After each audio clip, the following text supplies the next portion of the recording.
this uprising is so tremendous. It's actually going into a full month now, ever since the second phase of the rebellion or the uprising. The first phase, of course, happened on August 10th, the day after Michael Brown was murdered by Darren Wilson.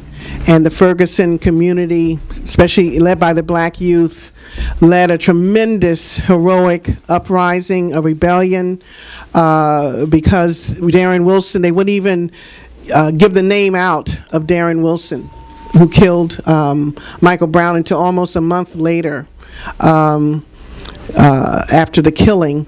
And so that was the first phase of this tremendous rebellion against police terror, helped to expose the militarization of the police for the whole world to see.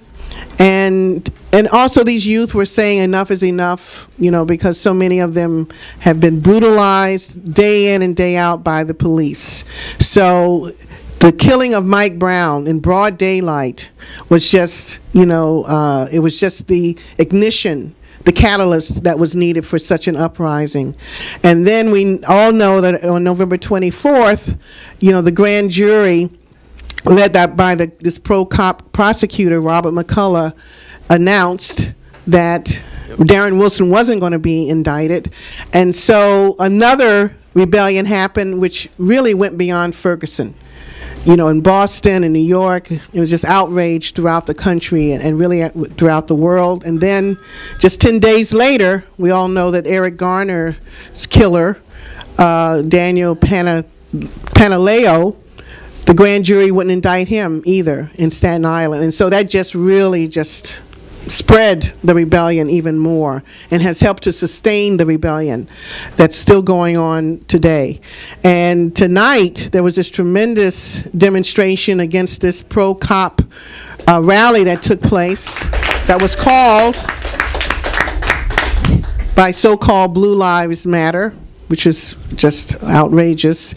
And so the people came out, especially the youth. It was just tremendous. And for those of us who were there, it was just great to be in the faces of these pro-cop, forces. I'm sure a number of them were police also, but it was so many more of us than it was of them. And they were so stunned. I was looking at some of their faces when we were, calling them murderers, and we were saying jail killer cops, and, singing I Can't Breathe, and they were just, some of them looked just stunned. They didn't know what was going on, because the anger just came through in such a, powerful way. And the cops tried to set up these barricades between us and them, and people just started moving the barricades out and just moving closer and closer, to the pro-cop forces, and just yelling and chanting and so forth. And then we started marching, and then these youths came from, I don't know if they came from the Ramarley Graham demonstration, but they came up on the side, all these youth, and then we just started taking the streets. And just marching all around and so forth. And the cars were just honking in solidarity, with the demonstration. So anyway, it was just, it was really a great, great night of protest. And I just want to say this before I introduce the videos, is that I was on a Ferguson national call this past Wednesday, and on these calls, which they reflect some of the protests that are going on around the country. They also talk about what's coming next, and for them, what they're projecting in terms of what's coming next is right before the holidays. They're really encouraging activists all over the country to do stuff around, Christmas, so-called Christmas Eve. And things will be happening, around Christmas Eve. So it's something that I'm sure that the People's Power Assemblies is going to be taking up, and other groups. We should really consider that is no business as usual, with this uprising.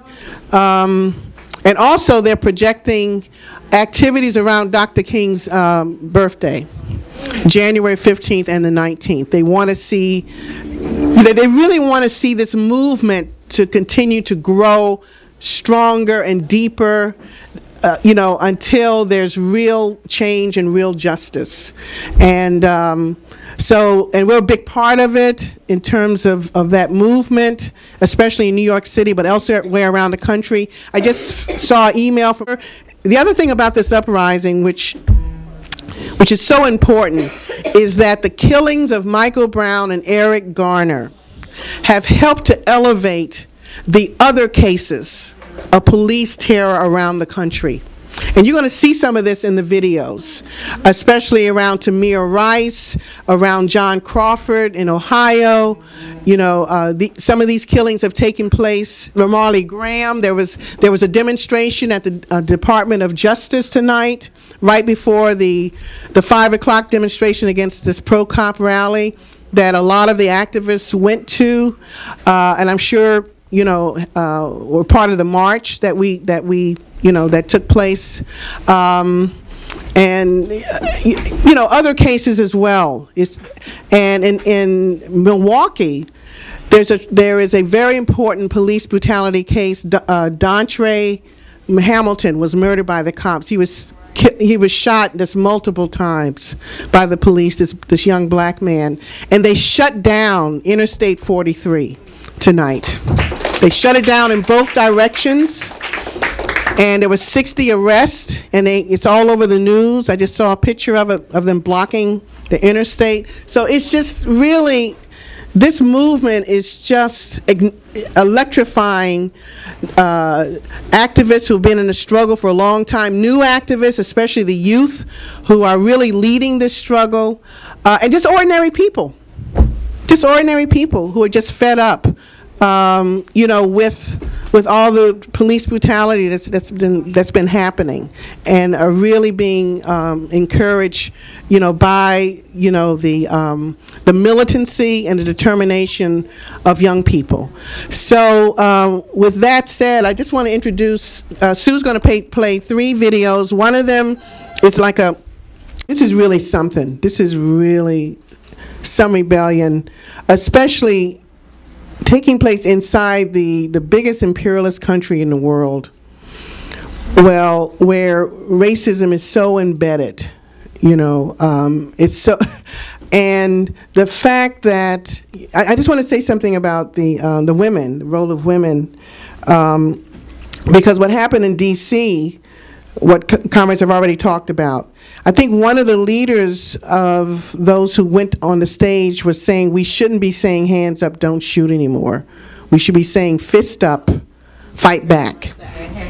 Fist up, fight back. And we're going to hear more and more about that. And I think we should adopt that as well. I mean, we're still in solidarity with hands up, don't shoot. A lot of this, comrades, has to do with, consciousness. Even when you see what's happening in Berkeley and other places, well, it is, yes, mainly white youth, and they may not have the deep consciousness in terms of, understanding the national question. That's a big issue. That's a big theoretical issue. But the fact that they want to fight the cops, that is no small thing, and we need, and people need to see that. And this is what the people of Ferguson want to see, because they've been on the front lines, like so many youth of color, fighting the cops and trying to survive, not only fighting the cops, but trying to survive the daily humiliation, or even being killed right out. I mean, they're the ones who started this rebellion, but they certainly want to see others involved in it. And this is an education for these young people. This is an education for these young people. So yes, consciousness does lag behind action. That's going to happen. But what I'm seeing is that people are open.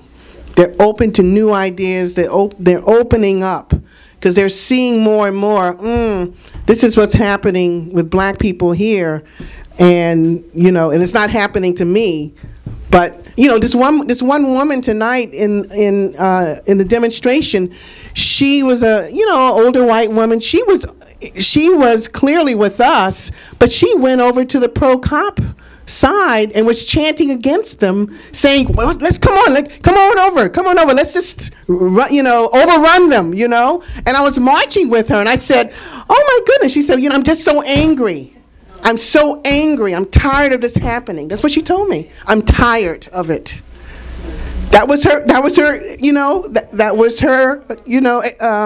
Explanation. I said, right on. We're all tired of it.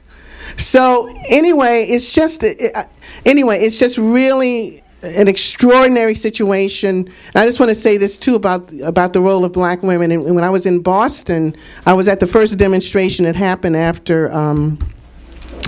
Was it after Eric Garner? Yeah. No, it was after.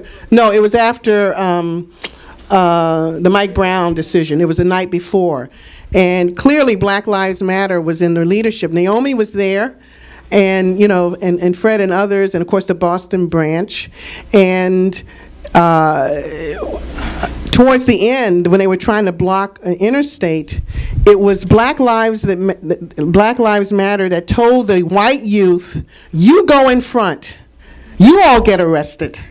You all go and get arrested for trying to block the interstate." And that's what happened. All of a sudden, we saw these, white youth surging ahead. And of course, some people may not know what was going on, but the people who were there told us, no, they told the Black Lives, they were following the leadership of the Black Lives Matter. You go ahead and you get arrested, because we get arrested all the time.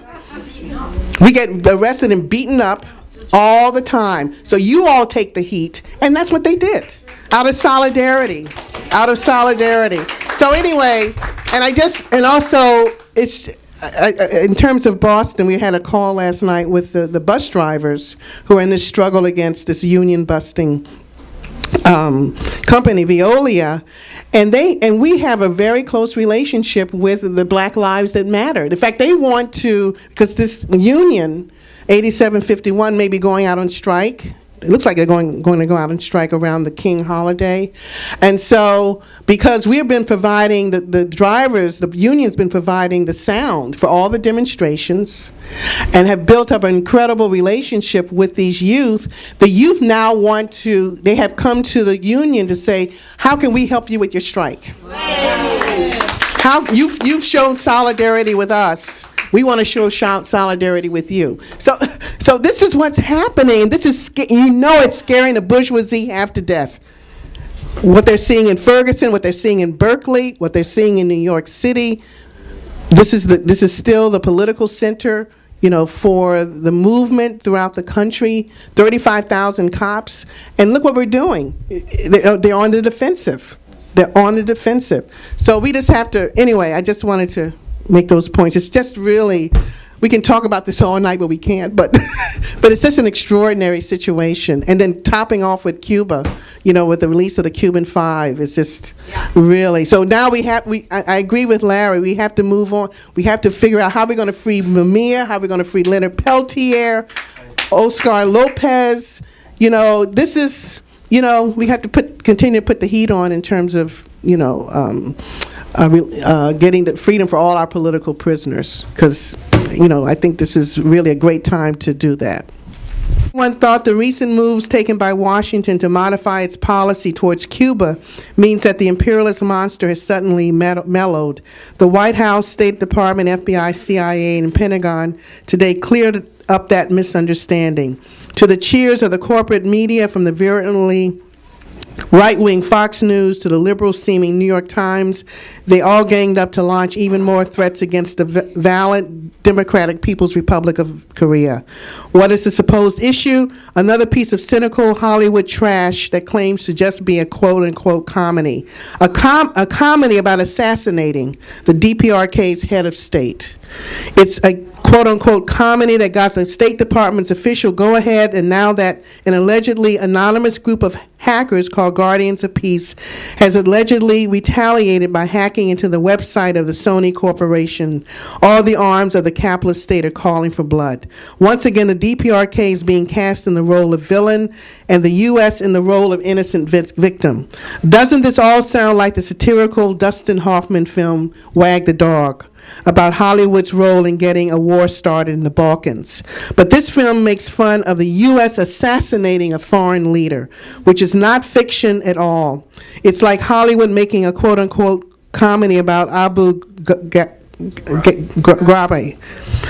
or the torture chambers at Guantanamo that ends up with everyone supposed to laugh as a prisoner is waterboarded or force-fed. Did Obama make a strong statement against North Korea in order to appease his right-wing opponents who are fuming about Cuba? Probably. That's typical capitalist politics. But the people of DPRK take U.S. threats very seriously and are right to do so. The U.S. war in Korea killed millions of Koreans, mostly civilians, and some 50,000 U.S. military personnel. What the U.S. has done to Korea and what it may be planning are no laughing matter. The Korean people have sacrificed and fought long and hard to defend their national sovereignty, and the head of state is the embodiment and symbol of the nation. Sony withdrew the film, as you know. Obama criticized Sony for doing that, as though this was somehow a surrender of quote-unquote freedom of speech and quote-unquote artistic integrity. But if any other country, especially one oppressed by imperialism, were to put out a film about assassinating the U.S. head of state, can you imagine the uproar? And the probable Pentagon offensive would follow. So I'm not going to read anymore, but it ends with saying, we say long live socialist Cuba, and if the Organization of Guardians of Peace really does exist, they might join us in saying no justice, no peace. So we'll be writing about this more in the